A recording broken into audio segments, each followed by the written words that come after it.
Alright, welcome everyone. This is my first review that I'm putting onto YouTube. I've been doing all my PWHL coverage on Instagram to this point just because it's helping me kind of put clips together better.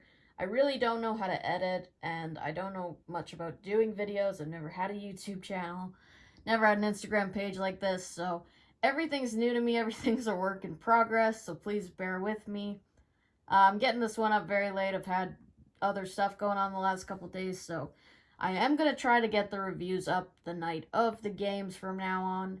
And yeah, this is just all sort of new to me, so I hope you stick with me. If you want to check out the Instagram for more up-to-date stuff, that's PWHL Hockey Gal. If you want to see my live reactions, just search the hashtag HockeyGalReacts. So let's get into this one. Boston, Montreal. So this is Montreal's home opener. They've played their first 3 games on the road, so finally at home. The home crowd is electric. They're cheering every play. Got an early save here for Frankel, and I just thought the crowd was very noticeable in this one. So early play for Montreal, but Jamie Lee Rattray doing what she does, driving hard to the net. She's going to draw a penalty, and so Boston's going to go to the power play. But Montreal does a really good job on the kill here. You can see Daou sliding, blocking the passing lanes. And then after that, Boston's going to go on another power play. Early in the season, Montreal's taken way too many penalties. The discipline needs to be better. You got to think the coach is not happy with that. But it does help that they have very aggressive penalty killers. They've got some of the best with Laura Stacey, Kristen O'Neill, and then they can throw Poulin out there as well, so she's a weapon out there. But you got to think that the coach wants a bit better discipline here. So something fun about the Boston-Montreal matchup is obviously the captain. So we got Poulin playing for Montreal. Knight, you can see takes a shot there, and Poulin just says, nope, not letting that through. So that's going to be a really fun matchup to follow as these teams play each other throughout the season. We're so used to seeing Team Canada, Team USA, and now they're going to be battling it out for their home teams. So this is great to see. On the far side, we've got a big hit by Keller on Stacey, and then more pressure just coming from that top line. So we got Poulin obviously at center, and then Maureen Murphy and Anne-Sophie Bate shining early on. Erin Ambrose was stepping up all night from the defensive zone. But we're going to get into the second period. Courtney Kessel saying Boston's got to be more physical. You can see another big hit on the side there. And I did think Boston was a lot more physical in this one than they were in their first game. But then we're going to get into it. So just nonstop action in the second period here. This is going to go back to Erin Ambrose. She's going to throw it on. Looks like it's tipped by Maureen Murphy in front, but this one's going to go straight in. So crowd is on their feet. This is the first ever home goal. It's assisted by Anne-Sophie Bate and Maureen Murphy. That top line again going to work. And then just 29 seconds later, we're going to get Laura Stacey on the board to make it 2-0. Sorry, Kristen O'Neill driving the play as she does. Her speed was showing all night. Laura Stacey goes to the slot, and Vanasova's going to find her. Bang. 2-0, just a minute into the second. So it was nonstop going in this period. And also, if you want to see all the replays and everything, like I said, that is on my Instagram. But I want to keep these reviews as short as I can. They're pretty long so far, so I'm trying to cut down a little bit of time, so I won't be showing all the replays. And then all the momentum for Montreal. Crowd's going crazy. They're going to the power play. But Gigi Marvin is going to find Taylor Girard. And we've got what has been trademarked as the jailbreak. So Taylor Girard scores shorthanded. And if you're new, the PWHL has that new rule that if you score a shorthanded goal, you get your player out of the box. So Emily Brown, power play is over. She gets out of the box. And as I mentioned in my review, if you want to see the reactions live, just go to my Instagram and search Hockey Gal Reacts. I was debating whether I liked this rule or not, and when I watched this goal, I just thought, this is a fun rule, especially when your team's on the penalty kill. Instead of just throwing it out every time and dumping it down the ice, you see a little bit more action, so I think it's been really fun.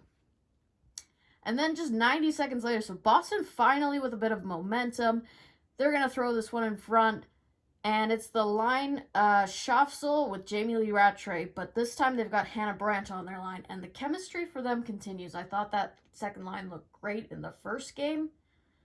And in less than 6 minutes, we've got 4 goals in this period, so it's 2-2. Gotta watch this pass in front. Schaffsel is by the net here, and she's just gonna do a little backhand touch. Boom, through the legs, and Hannah Brandt goes hard to the net. That is a beautiful pass. I missed that the first time.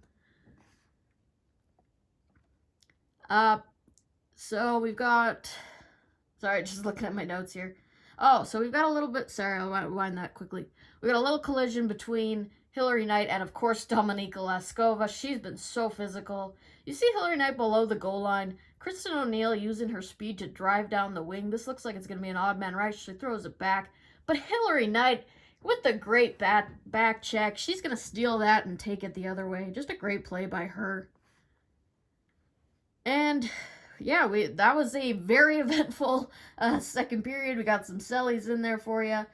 And shots are 10-10 in that period. 2 goals for each side. We're going to head to the third. Sorry, just finding the clip. So early in the third, that second line driving again. And Stacey's going to get a stick on that, and the goal line actually goes on, but this is not a goal. This goes wide. And you're going to see great defensive play from Mueller, throwing the body, and then just calmly gets it out of her end. So, great defensive play by her. I like to highlight stuff like that. Shots are 7-0 at this point into the period. Montreal doing everything they can, but Erin Frankel standing tall. She just looked terrific in this one. She really was the story for Boston. I don't know that Boston stays in this game without her. So great job by Frankel. You can see just how small she looks in that net at 5'5". She really is one of the smaller goaltenders, but she plays the position so technically sound. I think her mechanics of what she does are really strong because she can't just use her size to block plays and all that. So great job by Frankel. I thought she was clearly the star. Boston got a little bit of pressure finally, but then Anne-Sophie Bate using her speed is going to draw a penalty. So we got a late power play for Montreal, and it's just all them at the end of this third. The whole period, I think the shots were something like 11-3 in this period. It was all Montreal, but because of one Erin Frankel, we are going to be heading to overtime. So early on in overtime, it looks like we've got the storybook ending. Poulin drives the net. Overtime goal in the home opener. What more could you ask for? Fans are on their feet, and Erin Frankel says, no, that didn't count. And I'm looking around in the live reaction like, you are not going to call this back, but she is shaking the head. This is not going to count. So they did talk, this is the panel's view at the very end of the game, they did talk about why this was called back. So it wasn't the skate, it wasn't the contact with the goaltender. What happens is, Stacey's stick gets on top of Frankel's arm, so she can't raise her arm to make the save. Now, the couple issues with that, I don't know that she was going to make the save anyway, but the other thing is Knight's stick is on Stacey's stick, so she cannot raise her stick to get it out of the way. It reminds me of the other times where we don't call goalie interference because if you're hitting your own, or you're hitting a player into your own goalie, then we don't call it back because it's your fault that your goalie cannot make the save.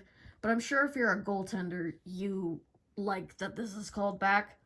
But I understand why they called it back, but I think in the future, you need to implement, did Knight really affect this play more than Stacey did? And you can see the crowd just pointing. So I thought it was very intimidating that they were pointing so much on this. But it's going to stay 2-2, and we continue on in overtime. And really after that, Boston was controlling the play in the overtime. They were really solid 3-on-3. This is going to come out to Amanda Pelkey, and she's going to finish it 3-2. It's assisted. Again, another assist for Gigi Marvin. Another assist tonight for Jamie Lee Rattray.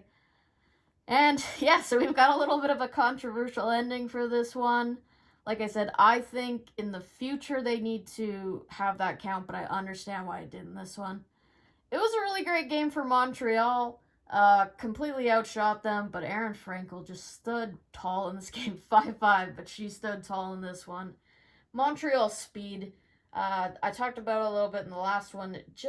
it's showing. That's the identity, I think, of this team, is their speed is going to overwhelm teams. They've got so many players that are just great skaters, and so I'm going to look for that more. Boston, this was only their second game, so I'm still finding out their identity a little bit. They're very skilled, and they've got a solid goaltender back there in Aaron Frankel, one of the best collegiate careers you're ever going to see. And she showed that tonight, so it was great to see that after she kind of got lit up going high on the Minnesota game.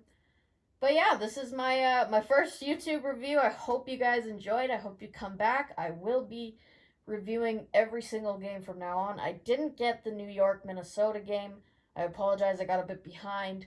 I've had ball hockey this week quite a bit, so I won't be posting for that one. But Tuesday, we've got a game then, and then we got a doubleheader on Wednesday. So I will try to get those reviews up. Please follow along. I'm having so much fun watching the PWHL this year.